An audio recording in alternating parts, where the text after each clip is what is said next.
Magic 102.1, the People Station with your partner, Madd Hatta, and in the building straight out of Vietnam. So that kind of sort of makes us family. I'm going to get into that story in a little bit.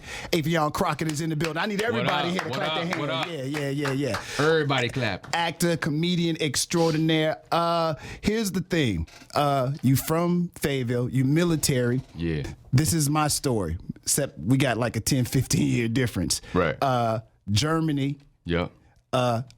I don't want to say I was raised. Well, I kind of sort of was. Yeah. Schweinfurt. Where were you at in Germany? Kaiserslautern and Amberg. Okay. Lived on Simbach Air Base. Wow, you remember? I don't remember all that. I got back in 8th grade.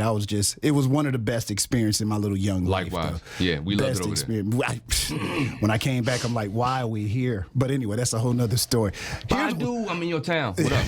Here's what's interesting to me. Whenever I see people who make it out from Fayetteville, there's this weird sense of pride, like, whew.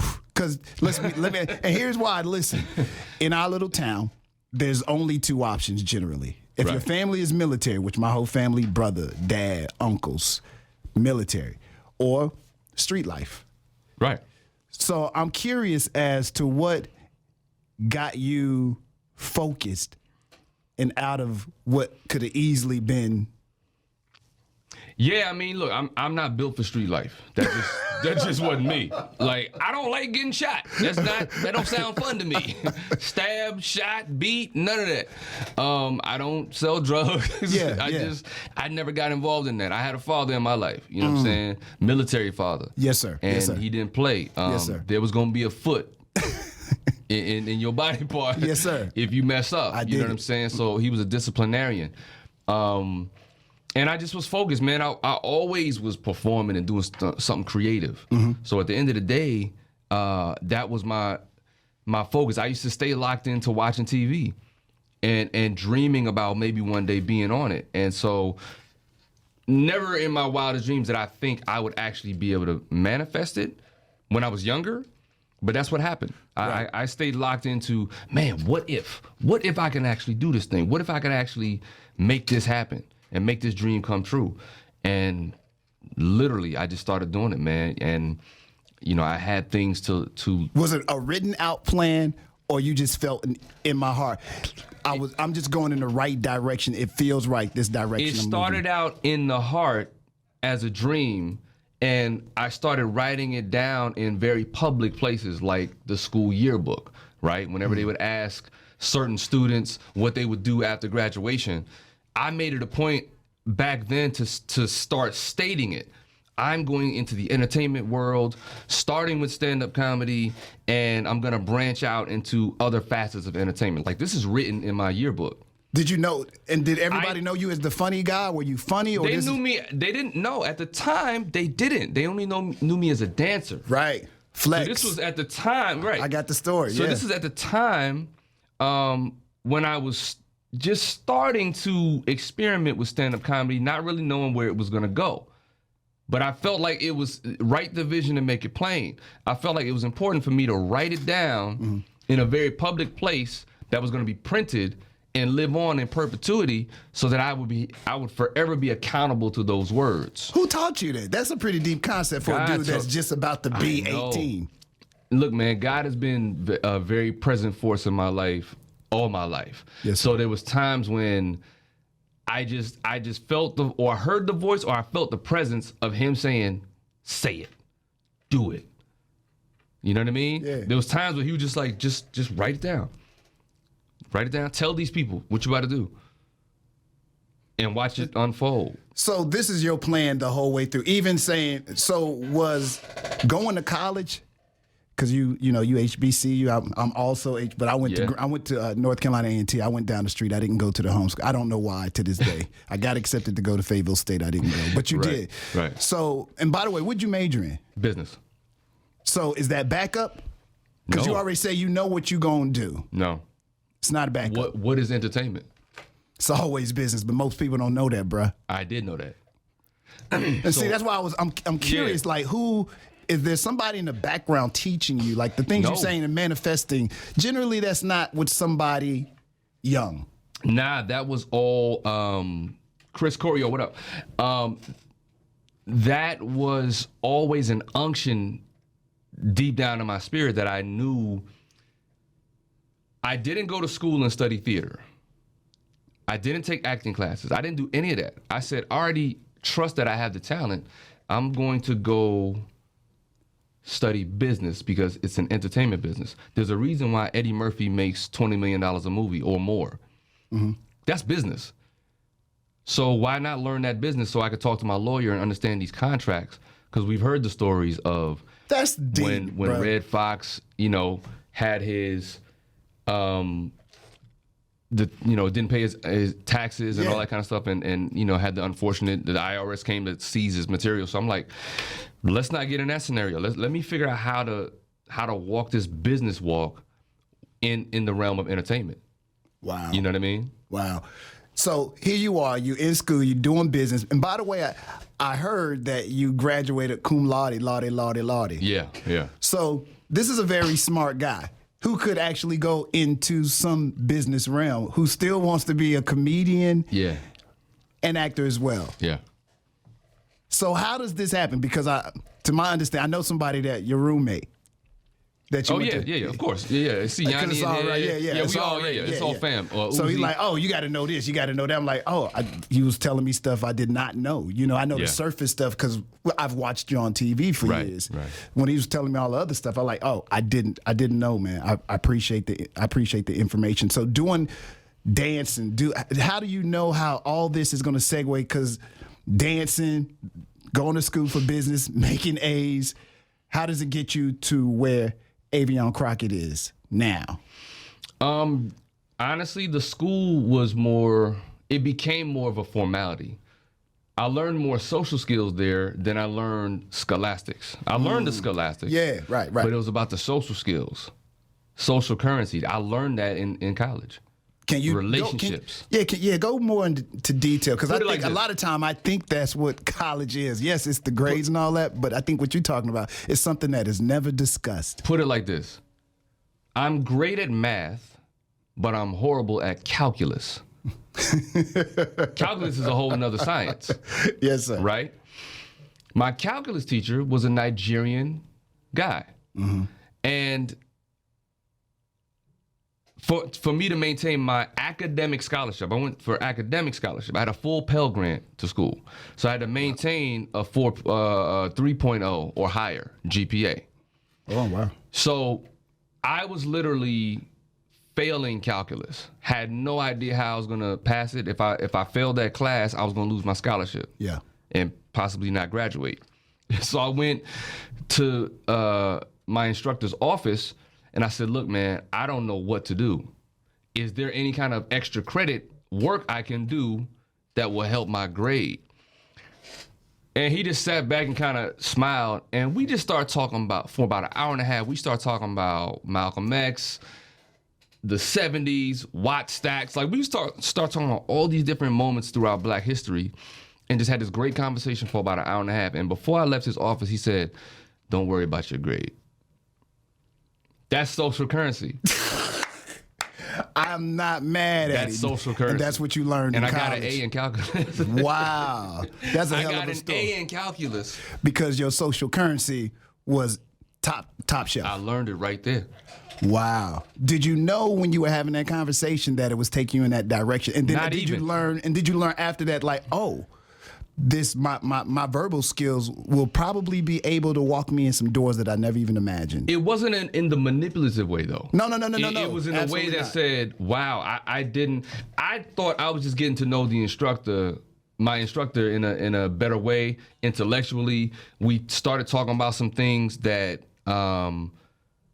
we both were excited about Black history, and we just got this camaraderie came about, and it took away the separation from student and instructor, and now it was two men talking. Yes, sir. Young Black man, older Black man, wise Black man, because he had a lot of anecdotes and a lot of wisdom, a lot of gems he was teaching me that day, but I did not think that the conversation was going there. I was just like, okay, well, at least now, even though I'm failing calculus, now I got to know my instructor a little better, and I can have different conversations with him outside of class. Did you keep up with him? I'm just curious.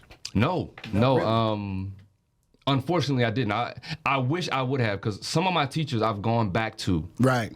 Even my 4th grade teacher from Germany, I was able to go back to her and find her and let her know how much of an impact she's had on my life. Why was she so important?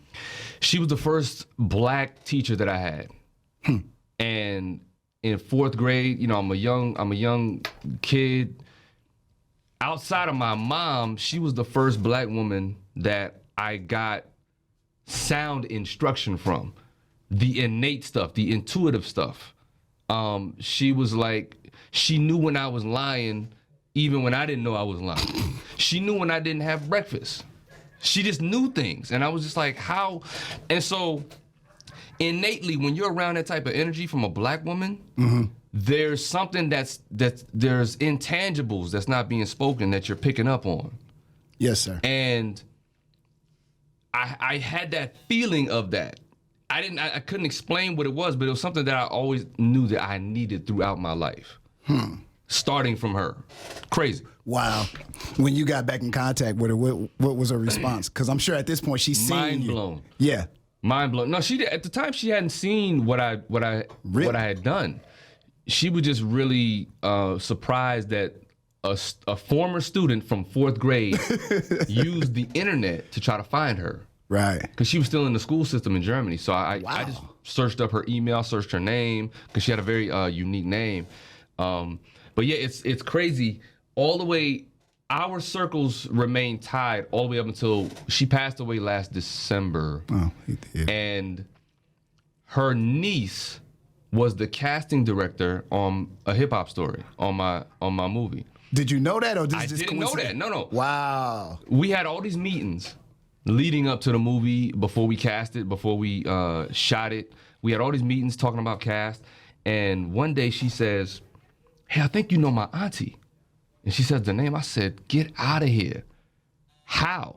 And so even while we were filming A Hip Hop Story, she and I scheduled a call with my teacher. Wow. Good. So I was able to talk to her months before she passed. Wow, So God had his hand over the whole relationship, but I was always able to give her flowers and tell her thank you. So I'm just really happy about that relationship and how I was able to reach back and make it play out in the way that it did. You know what? It's interesting when you get a chance to meet somebody, because all you see is the funny side of them and their acting ability, and you then get a chance to sit down with them and hear him speak. You like, nah, this. And dude said that he's smart, man. He's smart, but you don't, So it's great to hear, because a lot of times people don't hear the conversations like this. They just see you and like, oh, he cracks me up. We live in a social media world where everything's surface, everything's filtered. So people are gonna accept you for who they think you are. Yes, sir. Right? Yes, sir. It's not my duty to tell you who I am. It's my duty to just live my life and show you what I want to show you. Those who are close to me will know the real me. Dig it.